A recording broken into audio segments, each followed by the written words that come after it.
बेटियों में छोटी सी एक मिस्टेक मेरे को जो लगती है, वो सुंदरता पे कार्य करती है, वो मेहनत पे कार्य नहीं करती है। आज एक 18 साल 19 साल की बच्ची के हाथ में मोबाइल है, उसके हाथ में मेहंदी लगा रखी है, उसने अच्छे कपड़े पहन रखे हैं, और मैं कहता हूँ बाबा साहब की जो विचारधारों पे चलने वाला व्यक्ति हूँ कि हाथ में मोबाइल नहीं होगा तो चलेगा, शरीर पे अच्छे कपड़े नहीं होंगे चलेगा, हाथ में मेहंदी नहीं होगी तो चलेगा, और पाँव में जूते नहीं होंगे तो चलेगा, लेकिन एक हाथ में कलम दूसरे हाथ में किताब ले लो। जिंदगी में कोई आपकी औकात नहीं है आपके कोई उंगली उठा सके और आपकी तरफ एक को आगे बढ़ाना, दूसरे को गिराना। आरक्षण का मतलब ये था जो लोग मूल धारा में नहीं आ पाए, मूल विचारधारा में नहीं आ पाए, जिनको मूल अधिकार नहीं मिल पाए, उनको आरक्षण के माध्यम से बराबरी का दर्जा मिले। पंचायत का विरोध किया, गांधी जी इस फेवर में थे, लेकिन मैं समझ सकता हूं कि पंचायत का विरोध करने के पीछे रीजन ये था कि हमारे लोग यदि गांव में बसते और गांव में पंचायत लागू होगी, दलाल बन जाएंगे, और दलाल हमारे बच्चों को, हमारे घर लोगों को आगे नहीं बढ़ने। हमेशा एक बात कहता हूं मैम कि जो लोग कहते हैं ना कि बाबा साहब को इसलिए मौका मिला कि वो दलित थे इसलिए उनको संविधान, आप सोच के चलो, संविधान जब लिखने की बारी आई बाबा साहब को इसलिए नहीं मिला कि वो दलित थे, इसलिए था उनसे पढ़ा लिखा व्यक्ति कोई नहीं था। सोचो उस टाइम पे जब पानी पीने का अधिकार नहीं था, उन्होंने इतना बड़ा संविधान, उन्होंने, उनकी पत्नी ने कहा कि अपना चौथा भी मर रहा है, उन्होंने कहा कि उस सम्मेलन में यदि मैं नहीं गया ना तो यहाँ एक बच्चा मर रहा है, मेरे पूरे परिवार का सारे बच्चे मर जाएंगे।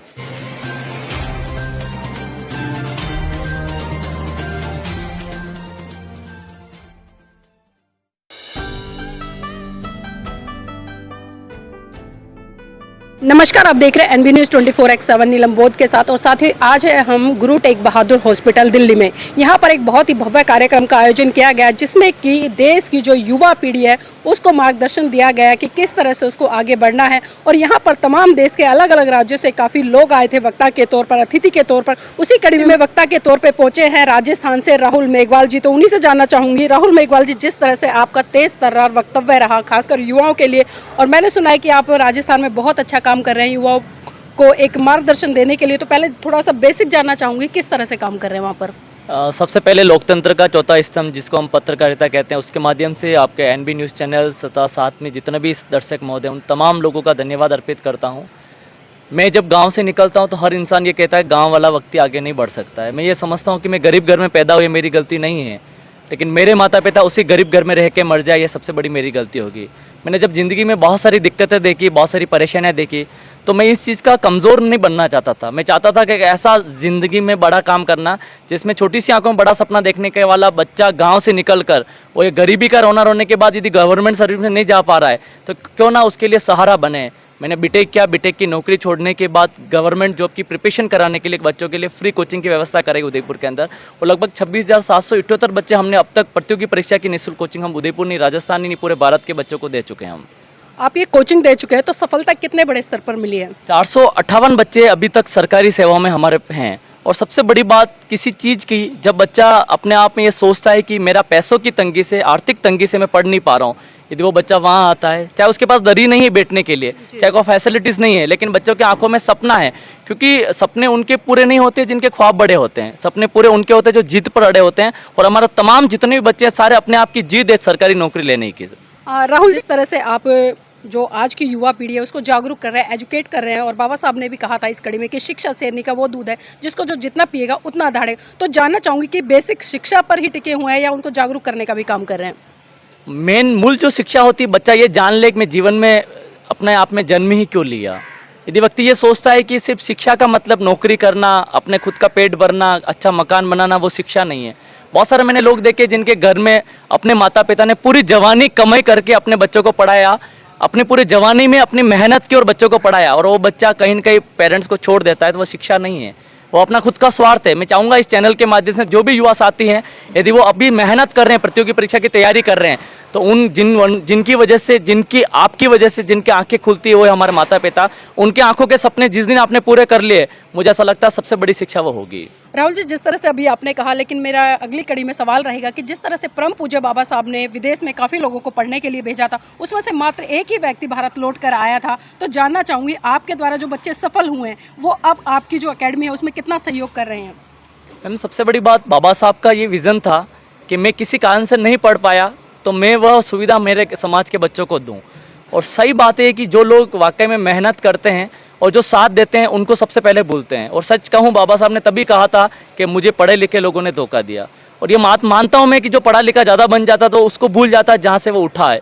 मैं जिन बच्चों को हमने पढ़ाया, मैं मानता हूँ कि उनकी आर्थिक तंगी बहुत मजबूत नहीं थी, उनका वाकई में पढ़ने की इच्छा थी, हमने पढ़ाया, लेकिन उनको साथ में पढ़ा के ये महसूस भी कराया है कि जिस देश, जिस जगह से, जिस स्थान से आप प्रतियोगी परीक्षा की निःशुल्क कोचिंग कर रहे हैं, कुछ करें या नहीं करें, एक बार बच्चों को आके ये बता दो कि मैं इसी दरी पर बैठकर नौकरी लगा हूँ, मैं लग सकता हूँ, तुम भी लग सकते हो। लगभग सारे बच्चे हमारे पास वापस आए हैं। जी, जिस तरह से आपने अपने वक्तव्य में बताया कि आप तमाम स्टूडेंट्स को एजुकेशन दे रहे हो, तो मैं ये भी जानना चाहूँगी कि कोई भी व्यक्ति, चाहे मैं आपकी ही बात करूँ, आप अगर सफल हो जाते हैं तो आपकी जो जिम्मेदारी वो आपके परिवार के प्रति ज़्यादा होती है या फिर समाज के प्रति?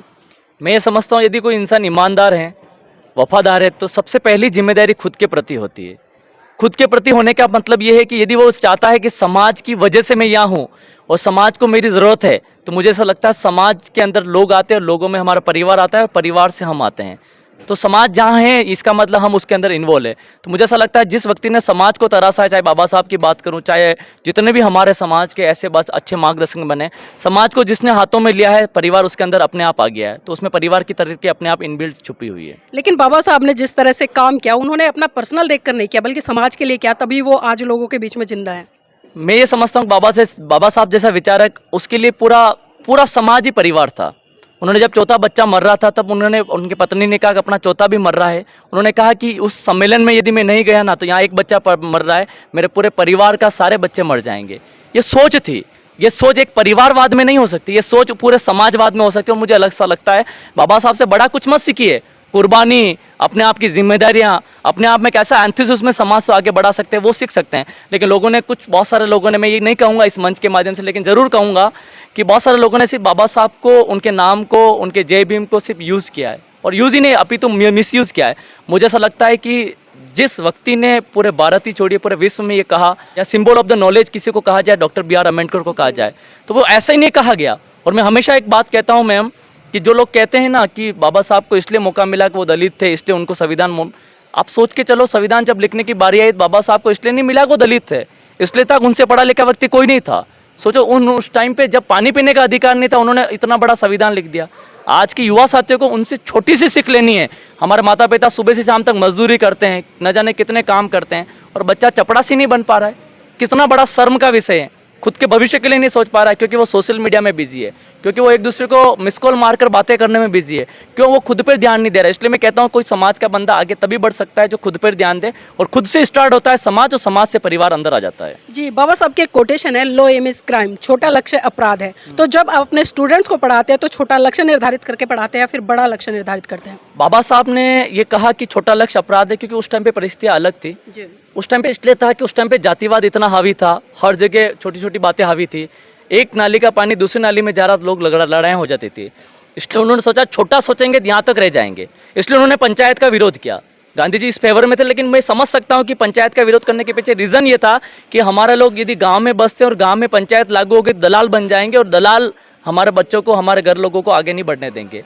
तो मुझे ऐसा लगता है इसलिए उन्होंने कहा कि गाँव छोड़िए, अब शहरों पर राज कीजिए। उनकी उंगली इसलिए संसद भवन की थी, इसलिए उनका सबसे बड़ा सोचना था। पर मेरा यह मानना है कि आज का परिपूर्ण थोड़ा सा अलग है। बच्चे के सुबह उठने के बाद रात को सोने से पहले यदि उसके पास आर्थिक तंगी है, तो मुझे ऐसा लगता है कि उसको समाज सेवी नहीं बनना चाहिए। इतनी सेवा कर लेनी चाहिए, जिन्होंने उनको जन्म दिया उनकी आंखों में आंसू उसकी वजह से नहीं आए। सबसे बड़ी बात। जी राहुल जी, एक चीज़ और जानना चाहूँगी, क्योंकि आप जिस समाज से आते हैं कहीं ना कहीं उसका प्रतिनिधित्व भी करते हैं, तो आपके इंस्टीट्यूट में या जितने भी आप बच्चों को पढ़ा रहे हैं उसमें सिर्फ पर्टिकुलर बहुजन समाज से आने वाले बच्चे हैं या अदर्स भी बच्चे आते हैं? नहीं, सारे बच्चे आते हैं, सभी जाति वर्ग धर्म के आते हैं। उसका एक कारण बताऊँ मैं आपको, बाबा साहब कभी ये नहीं कहा था कि ये जाति बुरी, ये जाति अच्छी। उन्होंने उस वर्ग के लिए ज़रूर काम किया जो बहुत तबके का है, जो बहुत पीछे हैं, क्योंकि उनको पता था बहुत सारे लोग आरक्षण को अलग व्यवस्था संभालते। मैं समझता हूँ आरक्षण का मतलब ये नहीं कि एक को आगे बढ़ाना दूसरे को गिराना। आरक्षण का मतलब ये था जो लोग मूल धारा में नहीं आ पाए, मूल विचारधारा में नहीं आ पाए, जिनको मूल अधिकार नहीं मिल पाए, उनको आरक्षण के माध्यम से बराबरी का दर्जा मिले, इसलिए उन्होंने आरक्षण की व्यवस्था करे। और मुझे ऐसा लगता है कि हर व्यक्ति बाबा साहब के विचारों को पढ़ ले, स्पेशल महिला का, चाहे वो किसी भी जाति वर्ग धर्म की है, पढ़ ले तो वो अपने आप में अभिमान करेगी कि सबसे बड़े पूजनीय कोई है तो वो बाबा साहब हैं। जी, आपने बाबा साहब की बात करी, तो बाबा साहब समानता की बात करते थे, लेकिन जिस तरह से राजस्थान में हम देखते हैं कि हर महीने 15 दिन के बाद जातीय आधार पर हिंसाएं होती है, बहन बेटियों के साथ में दुष्कर्म होता है, तो उन घटनाओं को किस तरह से रोकने में, या जो आपके स्टूडेंट्स हैं उनको किस तरह से जागरूक करते हैं कि जो जातीय भेदभाव है वो आपस में ख़त्म हो?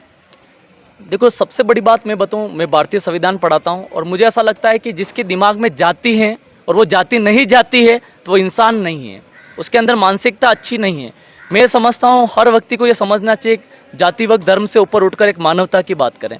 हम जिस कोचिंग संस्थान को चलाते हैं वहाँ पर पढ़ाने वाले सभी जाति व धर्म के, पढ़ने वाले सभी जाति व धर्म है। हमने ये मुहिम चला रखी है, चाहे आप दरी पर बैठे या नहीं बैठे, कीचड़ पर बैठे या नहीं बैठे, लेकिन अपनी मानवता का परिचय सबसे पहले दे। जाति व धर्म उसके अंदर नहीं आना चाहिए। और रही बात आपने जो क्वेश्चन पूछा कि जिस तरह से राजस्थान, मैं राजस्थान की बात नहीं करूंगा क्योंकि मैं राजस्थान का हूं, इसलिए मैंने अपराध को देखा है, सुना है, अखबारों के माध्यम से, आपके सोशल मीडिया के माध्यम से, प्लेटफॉर्म से मैंने देखे हैं।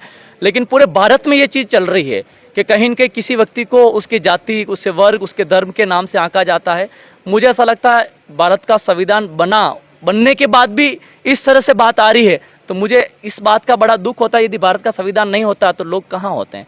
मैं बड़ा धन्यवाद देता हूँ डॉक्टर बी आर अम्बेडकर साहब को, जो जहाँ पर भी हैं संविधान के माध्यम से हर व्यक्ति अपने जीवन को गरिमामय जीवन जी पा रहा है, हर व्यक्ति अपने आप के रेस्पेक्टफुल जिंदगी जी पा रहा है। फिर भी इस तरह से दुष्कर्म हो रहे हैं तो मुझे ऐसा लगता है जहाँ की स्थानीय सरकार, चाहे वो किसी भी स्टेट की है, उनको ऐसा डिसीजन लेना चाहिए, क्योंकि एक व्यक्ति के वोट से, एक जाति के वोट से, एक धर्म के वोट से सरकार नहीं बनती है। ये सरकार बनती है, सबका इन्वोल्यूशन होता है। और मुझे ऐसा लगता है कि जो धर्म के ठेकेदार, जाति के ठेकेदार है, उनके दिमाग में ये आना चाहिए कि सबसे पहले जिस जाति से, जिस वर्ग, जिस धर्म से और सबसे पहले मानवता से निकले हैं तो वहाँ उसके लिए काम करें। यदि वो वाकई में बड़ा काम करते हैं, ऐसे संसद में बैठकर कानून बनाते हैं, तो मुझे ऐसा लगता है कि आने वाले टाइम में राजस्थान छोटी पूरे भारत में कहीं ऐसी अव्यवस्था नहीं होगी। जी, अभी राजस्थान में पिछले दिनों, अभी कुछ दिन पहले की बात है, लमसम में 1 हफ्ते की बात हुई होगी, बैरवा समाज की बेटी के साथ में इतना दुष्कर्म हुआ, उस पर तेजाब डाला गया, उसको मारा गया। तो इस तरह की घटनाओं को किस तरह से देखते हैं? क्या देश आज विकास कर रहा है? मेरा ये मानना है, क्योंकि मैं एक शिक्षक हूँ, मैं इस प्लेटफॉर्म पे कम बात करता हूँ, लेकिन आपने आज ये पूछा है इसलिए मैं बताना चाहूँगा कि आज जिस तरह से बहन बेटियों के साथ अत्याचार हो रहा है, मेरा ये मानना है कि बेटियों में छोटी सी एक मिस्टेक मेरे को जो लगती है, वो सुंदरता पे कार्य करती है, वो मेहनत पे कार्य नहीं करती है। आज एक 18 साल 19 साल की बच्ची के हाथ में मोबाइल है, उसके हाथ में मेहंदी लगा रखी है, उसने अच्छे कपड़े पहन रखे हैं। और मैं कहता हूँ बाबा साहब की जो विचारधारों पे चलने वाला व्यक्ति हूँ कि हाथ में मोबाइल नहीं होगा तो चलेगा, शरीर पे अच्छे कपड़े नहीं होंगे चलेगा, हाथ में मेहंदी नहीं होगी तो चलेगा, और पाँव में जूते नहीं होंगे तो चलेगा, लेकिन एक हाथ में कलम, दूसरे हाथ में किताब ले लो। जिंदगी में कोई आपकी औकात नहीं, आपके कोई उंगली उठा सके और आपकी तरफ देख सके। जिस तरह से आज देश में तमाम एट्रोसिटी हो रही है, खासकर मैं जातीय भेदभाव की करूँ या जातीय अत्याचार की बात करूँ, तो जो डॉक्टर अम्बेडकर थे उन्होंने जातीय भेदभाव का जो एक बेसिक कारण रहा वो किसको माना था? सबसे पहले जातीय यदि भेदभाव हो रहा है, मैं यदि आपसे पूछूं कि आपके साथ कभी भेदभाव हुआ क्या, आप कहेंगे नहीं, शायद जहाँ तक मुझे पता है, क्योंकि आप पढ़े लिखे हैं, आप शिक्षा में आगे हैं, आप ये जानते हैं कि शिक्षा का मूल अधिकार क्या है। मुझे ऐसा लगता है मैं भारतीय हूँ और आर्टिकल नंबर 12 से 35 के बारे में मैं नहीं जानता हूँ, और मैं बड़ी बड़ी संविधान की बात करता हूँ। मुझे अपने खुद के मूल अधिकार नहीं पता जो बाबा साहब के द्वारा दिए हुए हैं एक इंसान के जीवन को, गरिमामय जीवन को बनाने के लिए। तो मुझे ऐसा लगता है सबसे बड़ी अशिक्षा, मैं चाहे वो बेटी हो या बेटा हो, मैं जो बहुत सारे लोग कहते हैं कि सर शिक्षा, मुझे ऐसा लगता है कि जिस व्यक्ति के घर में शिक्षा आ जाए, जिस व्यक्ति के घर के अंदर रग रग में शिक्षा आ जाए और जिसने संविधान पढ़ा हो ना, वो जिस गली से निकलेगा हर इंसान को संविधान पढ़ा सकता है और समझा सकता है कि जाति फैल सकता है यदि वो अशिक्षित है तो। सर, जिस तरह से आपने बात करी, लेकिन अगर मैं यहाँ पर बात करूँ doctor V are Ambedkar ji की, जो कि विदेश से पीएचडी की डिग्री लेकर आए थे, और मैं कहूँगी कि अगर विश्व में उनकी तुलना की जाए तो 5 बुद्धिजीवी 5वें नंबर पे वो आते हैं, लेकिन उसके बावजूद भी जातीय आधार पर उनके साथ में भारत में भेदभाव हुआ। और आज भी विडंबना है कि तमाम सरकारें आई हैं, लेकिन आज बाबा साहब को पूरी तरह से सम्मान नहीं दे पा रही है। तो जो आपकी बात है शिक्षित की, वो कहीं ना कहीं आपस दोनों मेल नहीं खाती। बिल्कुल सही बात है। मेरा ये मानना था कि इंसान के जाति भेदभाव का कारण कहीं हो सकता अशिक्षा है। और दूसरा आपने जो क्वेश्चन पूछा उस बात का भी मैं समर्थन करता हूँ। डॉक्टर बी आर अम्बेडकर ने जिस ज़माने में पानी पीने का उनको अधिकार नहीं था, उस ज़माने में उस व्यक्ति ने शिक्षा ली और भारत के लोकतंत्र को चलाने के लिए संविधान लिखा। और उस व्यक्ति को भी आज हर व्यक्ति, हर जाति, हर धर्म उसका इज्जत नहीं करता, हो सकता है, लेकिन मेरा ये मानना है कहीं के उसके लिए जिम्मेदार हम भी हैं। उस व्यक्ति ने इतना संघर्ष किया, इतनी मेहनत की, अपने बलबूते पर एक व्यक्ति ने इतना ज़बरदस्त कारनामे कर दिए कि वाकई में भारत को अपने आप में जीवन को गरिमा में जीवन ठहरा दिया। सबसे बड़ी विडंबना जो आती है, आज बहुत सारे लोगों में दिमाग में ये गुस्सा है कि इस जाति का है, इस वर्ग का, इस धर्म का है, तब जाके मुझे ऐसा लगता है कि वो लोग जिनके दिमाग में जाति हैं, धर्म है, वर्ग है, छुपा हुआ है, चाहे वो सामने नहीं दिख रहा है, वो लोग ही बाबा साहब की इज्जत नहीं करते। बाकी मैंने बहुत सारे लोग देखे हैं जिन्होंने संविधान पढ़ा है, बाबा साहब को पढ़ा है, वो जानता है कि यदि मेरी पत्नी है, किस ज़माने में आज से 50 साल पहले वो सिर्फ घर में रहती थी, यदि उसका पति मर जाता था शायद उसको 4 दीवारी में रहना पड़ता था काले कपड़े पहनकर, लेकिन ये अधिकार दिलाए महिलाओं को। आज मेरी पत्नी, मेरी बहन को, मेरी माँ को किसने अधिकार दिलाए चाहे मैं किसी भी जाति व धर्म से हूँ, वो डॉक्टर B.R. अम्बेडकर के हैं, तो शायद उसके लिए वो व्यक्ति बाबा साहब को कभी नहीं बोल सकता है। सर लेकिन जिस तरह से अगर आज हम भारत देश में देखें तो जितने भी भेदभाव हो रहे हैं, जितनी भी एट्रिसिटी हो रही है, वो कहीं ना कहीं जातीय आधार तो है, लेकिन कहीं ना कहीं उसमें धर्म की बहुत बड़ी महत्वपूर्ण भूमिका है, जिसमें कि परम पूज्य बाबा साहब ने 1956 में साफ साफ इस देश के लोगों को एक संदेश दिया था कि मैं हिंदू धर्म में पैदा हुआ लेकिन मैं हिंदू धर्म में रहूंगा नहीं। और 14 अक्टूबर सन 1956 को उन्होंने हिंदू धर्म छोड़कर बौद्ध धर्म ग्रहण किया। तो इस दिशा में क्या सोचते हैं आप? मेरा यूँ मानना है कि बाबा साहब ने उस ज़माने में जो देखा, जो उनके साथ हुआ, वो उनका निर्णय सही था। क्योंकि जब इंसान जलित होता है, जब इंसान देखता है, और सबसे बड़ा बाबा साहब खुद के लिए नहीं जीते थे। बाबा साहब ये सोचते थे मैं जिस रास्ते पे जाऊंगा, मेरे जहाँ पाँव लगेंगे वहाँ लोग चरण चूमेंगे, वहाँ की मिट्टी को घर पे ले जाएंगे, क्योंकि बाबा साहब ऐसे पथ निर्देशक थे। रही बात आपके इस क्वेश्चन की, जिस तरह से धर्म के हिसाब से भेदभाव होता है, मुझे ऐसा लगता है कि जो जिस जाति जिस धर्म से आता है वो अपने आप को श्रेष्ठ मानता है, वो सामने वाले को बेकार मानता है, छोटा मानता है। और मैं मूल अधिकारों को पढ़ाता हूँ। आर्टिकल नंबर 25 ये कहता है कि आप किसी भी धर्म को माने, इसमें कोई दिक्कत नहीं, लेकिन किसी भी धर्म का अपमान ना करें। लेकिन मुझे वही बात वापस आती है, क्योंकि मैं शिक्षक हूँ, जो इंसान संविधान पढ़ता है उसके लिए कोई मायने नहीं रखता। क्योंकि मेरे साथ कभी इस तरह का भेदभाव नहीं हुआ, क्योंकि मैं जानता हूँ कोई इस इंसान इस तरह से कर रहा है तो मुझे उसको किस तरह से जवाब देना है। बहुत बहुत धन्यवाद राहुल जी हमारे साथ जुड़ने के लिए आज की इस महत्वपूर्ण चर्चा में। और देखिए राहुल जी ने बिल्कुल स्पष्ट कर दिया, अगर आज जिस व्यक्ति के पास में शिक्षा होगी उसका कोई भी शोषण नहीं कर सकता। तो आज जरूरत है इस देश की प्रत्येक युवा पीढ़ी को, चाहे वो बेटी हो या बेटा हो, पहले उनको शिक्षित होना पड़ेगा। और लेकिन यहाँ जरूरत है शिक्षा के साथ साथ में लोगों को जागरूक होने की भी, क्योंकि अगर जागरूक नहीं हुए तो फिर वही ढाक के तीन पात, फिर परम पूज्य बाबा साहब वाली बात सिद्ध हो जाएगी कि मेरे पढ़े लिखे समाज के लोगों ने मुझे धोखा दिया।